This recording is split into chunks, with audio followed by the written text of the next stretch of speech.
धाराशिव जिल्हा पुराच्या संकटात असताना जिल्हाधिकारी कीर्ती किरण पुजार यांचा नृत्य करतानाचा व्हिडिओ समोर। चौफेर टीकेनंतर जिल्हाधिकाऱ्यांची दिलगिरी। राज्यातील पूरस्थितीबाबत मुख्यमंत्री फडणवीसांनी पंतप्रधान मोदींना दिलं निवेदन। भरीव मदत करण्याचं मोदींचं आश्वासन। फडणवीसांची माहिती।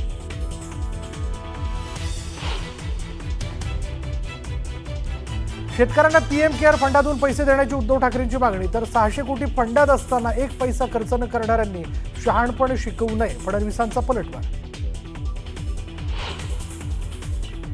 तांत्रिक कारणांमुळे मनसे अध्यक्ष राज ठाकरेंचा मराठवाडा दौरा रद्द। मराठवाड्यातील पूरग्रस्त भागाची करणार होते पाहणी।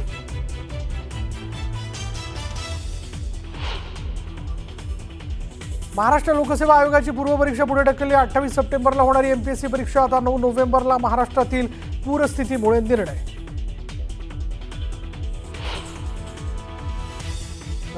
राज्यात आजपासून पुन्हा पावसाचा जोर वाढण्याची शक्यता। 4 ते 5 दिवस कोकण, घाटमाथा, मराठवाडा आणि विदर्भात पावसाचा अंदाज।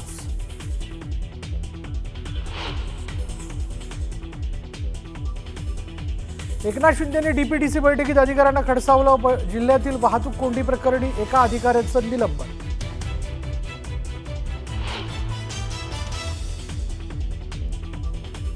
नवी मुंबई विमानतळाला दिबा पाटलांचं नाव देण्याबाबत केंद्र सरकार सकारात्मक। मोदी आणि फडणवीसांच्या भेटीत चर्चा झाल्याची माहिती।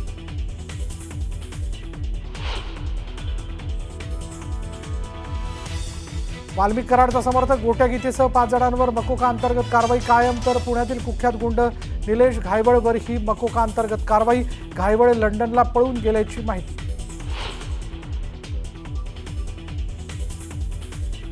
कर्जमाफीचा शब्द पाळा। बडे मुद्द्यामध्ये शेतकऱ्यांची कळकळीची मागणी। स्वामीनाथन आयोग लागू करा। पूरग्रस्तांची एकमुखी मागणी।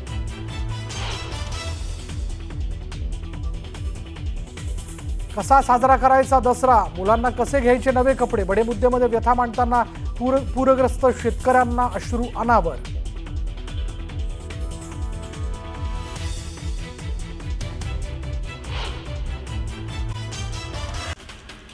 धाराशिव जिल्हा पुराच्या संकटात असताना जिल्हाधिकारी कीर्ती किरण पुजार यांचा नृत्य करतानाचा व्हिडिओ समोर। चौफेर टीकेनंतर जिल्हाधिकाऱ्यांची दिलगिरी।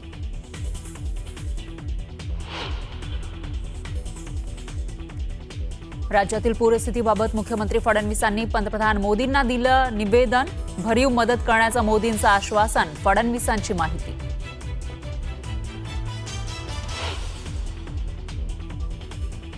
शेतकऱ्यांना पीएम केअर फंडातून पैसे देण्याची उद्धव ठाकरेंची मागणी। तर 600 कोटी फंडात असताना एक पैसा खर्च न करणाऱ्यांनी शहाणपण शिकवू नये। फडणवीसांचा पलटवार।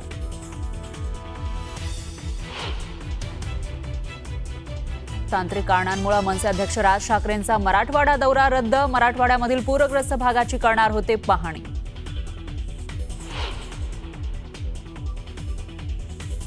महाराष्ट्र लोकसेवा आयोगाची पूर्व परीक्षा पुढे ढकलली। 28 सप्टेंबरला होणारी एमपीएससीची परीक्षा आता 9 नोव्हेंबरला। महाराष्ट्रातील पूरस्थितीमुळे निर्णय।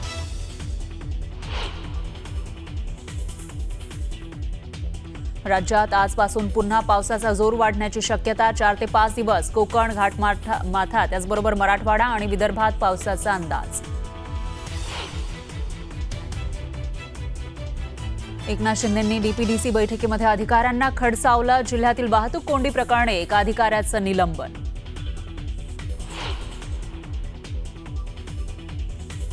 नवी मुंबई विमानतळाला दिबा पाटलांचं नाव देण्याबाबत केंद्र सरकार सकारात्मक। मोदी आणि फडणवीसांच्या भेटीमध्ये चर्चा झाल्याची माहिती।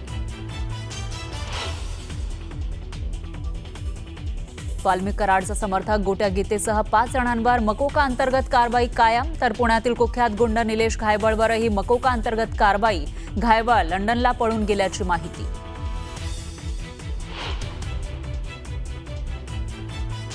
कर्जमाफीचा शब्द पाळा। बडे मुद्द्यामध्ये शेतकऱ्यांची कळकळीची मागणी।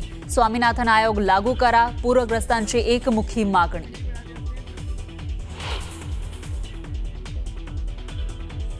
कसा साजरा करायचा दसरा? मुलांना कसं घ्यायचे नवे कपडे? बडे मुद्द्यामध्ये व्यथा मांडताना पूरग्रस्त शेतकऱ्यांना अश्रू अनावर।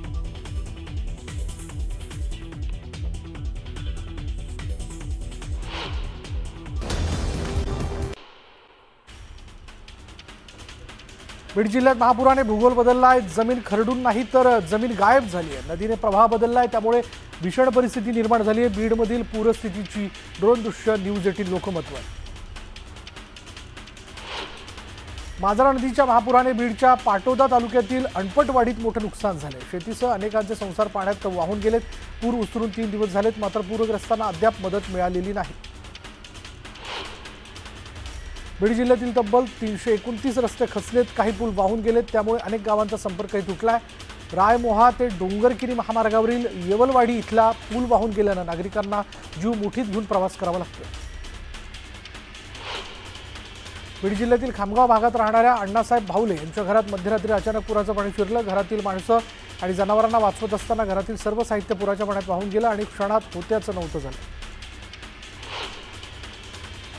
सोलापूर जिल्ह्यासह धाराशिव आणि अहिल्यानगरमध्ये उद्या आणि परवा पुन्हा पावसाचा अलर्ट देण्यात आला. त्यामुळे आता म्हाडा, मोहोळ आणि करमाळा इथं पुन्हा पूरस्थिती निर्माण होण्याची शक्यता आहे. अहिल्यानगर जिल्ह्यात झालेल्या अतिवृष्टीमुळे ग्रामीण भागातील जनजीवन विस्कळीत झाले. पाथर्डी, शेवगाव, नगर, कर्जत, जामखेड या तालुक्यात मोठ्या प्रमाणावर शेतीचं नुकसान झालंय. सोयाबीन, कापूस, तूर डाळ आणि ऊस ही उभी पिकं पाण्याखाली गेल्यामुळे शेतकरी हवालदिल झाला. लातूर जिल्ह्यातील मांजरा नदीवर बांधण्यात आलेल्या बॅरेजचे दरवाजे न उघडल्यामुळे शेतकऱ्यांचं प्रचंड नुकसान झाले. पाटबंधारे विभागाच्या गलथान कारभारामुळे बॅरेजच्या गेटची दुरुस्ती न केल्यामुळे नदीचं पात्र 1 ते 1.5 किलोमीटर लांबपर्यंत गेल्याचं दिसून येतं. तर पिकांसह शेतजमीनही खरडून गेल्याचं पाहायला मिळतं. सोलापूर विजयपूर राष्ट्रीय महामार्गावरील एकेरी वाहतुकीला सुरुवात झाली. सोलापूर विजयपूर राष्ट्रीय महामार्ग तब्बल 60 तासांनंतर वाहतुकीसाठी खुला झाला आहे. सोलापूर दक्षिण भागाचा मागील 3 दिवसांपासून संपर्क तुटला होता. दक्षिण सोलापूरमध्ये थैमान घालणाऱ्या सीना नदीचं पाणी कमी झालंय. सोलापूर विजयपूर महामार्गावरील पाणी कमी झालंय. वडकबाळ इथली शेती मोठ्या प्रमाणात पाण्याखाली गेली होती. दक्षिण सोलापुरातील वडकबाळ इथल्या गोशाळेतील जनावरांना सोलापूर विजापूर महामार्गावर बांधण्याची वेळ आली आहे. गोशाळेत पाणी शिरल्यानं 6 दिवसांपासून या जनावरांचे हाल सुरू आहेत. जळगाव जिल्ह्याच्या भडगाव, पाचोरा, चाळीसगावसह अनेक तालुक्यांमधील गावांमध्ये 3 दिवसांपूर्वी झालेल्या पावसानं कहर केला. भडगावमध्ये शेतीचं मोठं नुकसान झालं असून अनेक ठिकाणी माती, जनावरं वाहून गेली आहेत. शाळा आणि महाविद्यालयांमध्ये पुराचं पाणी शिरल्यानं कागदपत्र, पुस्तकं, फर्निचर पूर्णपणे भिजलंय. हिंगोली जिल्ह्यात अतिवृष्टीमुळे 3.25 लाख हेक्टरवरील पिकांचं नुकसान झालंय. मंत्र्यांनी पाहणी केली, मदतीचं आश्वासन दिलं, मात्र अद्याप मदत न मिळाल्यानं शेतकरी हवालदिल झाले. सध्या शेतकरी मदतीच्या प्रतीक्षेत आहेत. लातूर जिल्ह्यात पुन्हा एकदा मुसळधार पावसाला सुरुवात झाली आहे. त्यामुळे लातूरमधील जनजीवन पुन्हा विस्कळीत झाले. नदी नाले ओसंडून वाहू लागल्यानं पुलावरून पाणी वाहू लागले. अनेक गावांचा संपर्क तुटलाय, तर वाहतूकही ठप्प झाली. चंद्रपुरात होणाऱ्या सततच्या पावसामुळे शेतकऱ्यांचं अतोनात नुकसान झालंय. सोयाबीन, कापूस, तूर पीक मातीमोल झालंय, मात्र प्रशासनाकडून कोणतीही नुकसानीची पाहणी करण्यात आली नाही. पंचनामे न झाल्यानं शेतकरी संतप्त झाला. परतीच्या पावसामुळे येवला तालुक्यात देखील हाहाकार माजलाय. सलग 2 दिवस झालेल्या पावसानं शेतकऱ्यांच्या पिकांचं मोठ्या प्रमाणात नुकसान झालं. सर्वच होत्याचं नव्हतं झाल्यानं शेतकरी हतबल झाला. जामखेड तालुक्यातील खर्डा परिसरावर मुसळधार पावसानं कहर केला. चव्हाण वस्ती आणि मोहरी तलाव परिसरात अतिवृष्टीमुळे शेतजमिनी वाहून गेल्या. शेतात फक्त दगड आणि गोटे उपटलेत. तर खर नदीला आलेल्या पुरानं शेतीची मातीच गिळंकृत केली आहे. सरकारकडून अमरावती जिल्ह्यासाठी 1,68,000 शेतकऱ्यांसाठी 108 कोटींची मदत पोहोचली आहे. आणि मात्र प्रशासकीय यंत्रणेच्या ढिसाळ कारभारामुळे शेतकऱ्यांपर्यंत ही मदत अद्याप पोहोचलेली नाही. KYC केल्याशिवाय शेतकऱ्यांच्या खात्यात मदत जमा होणार नसल्यानं शेतकऱ्यांसमोर प्रश्न उभा राहिला. धाराशिवमध्ये तानाजी सावंतांकडून शेतकऱ्यांना मदत दिली जाते. धाराशिवच्या परंडा तालुक्यातील भोसले वस्तीत 5 दिवसांनंतर ही ती पाण्यातच आहे आणि भोसले वस्तीत अडकलेल्या लोकांना अन्नधान्य पुरवठा केला जातोय. न्यूज 18 लोकमतच्या बातमीनंतर नाम फाउंडेशनने पुढाकार घेतलाय. गेवराईतील मोसंबी बागा उद्ध्वस्त झाल्याचा रिपोर्ट न्यूज 18 लोकमतने दाखवला होता आणि दरम्यान अभिनेते नाना पाटेकर, मकरंद अनासपुरे यांनी बातमीची दखल घेतली आहे. धाराशिव जिल्हा पुराच्या संकटात असताना जिल्हाधिकारी कीर्तिकुमार पुजार यांचा नृत्य करतानाचा व्हिडिओ समोर आला होता. दरम्यान चौफेर टीकेनंतर आता जिल्हाधिकाऱ्यांनी दिलगिरी व्यक्त केली. मुख्यमंत्री देवेंद्र फडणवीसांनी पंतप्रधान मोदींची भेट घेतली. राज्यातील पूरस्थितीबाबत दोघांमध्ये तासभर चर्चा झाली. पूरस्थितीबाबत मुख्यमंत्री फडणवीसांनी पंतप्रधान मोदींना निवेदन दिलं, तर भरीव मदत करण्याचं आश्वासन पंतप्रधान मोदींनी दिलं. कर्जमाफीबाबत समितीचा अभ्यास सुरू असून योग्य वेळी निर्णय घेऊ अशी प्रतिक्रिया मुख्यमंत्र्यांनी दिली. कर्जमाफीचं आश्वासन पूर्ण करू असंही फडणवीस म्हणाले. केंद्र सरकारच्या पीएम केअर फंडातून 25 ते 50 हजार कोटी रुपये काढून महाराष्ट्रातील शेतकऱ्यांची तात्काळ कर्जमाफी करा अशी मागणी काल उद्धव ठाकरेंनी केली होती आणि यावरून मुख्यमंत्री फडणवीसांनी ठाकरेंवर टीका केली. 600 कोटी फंडात असताना एक पैसा खर्च न करणाऱ्यांनी शहाणपण शिकू नये असा टोला फडणवीसांनी लगावला.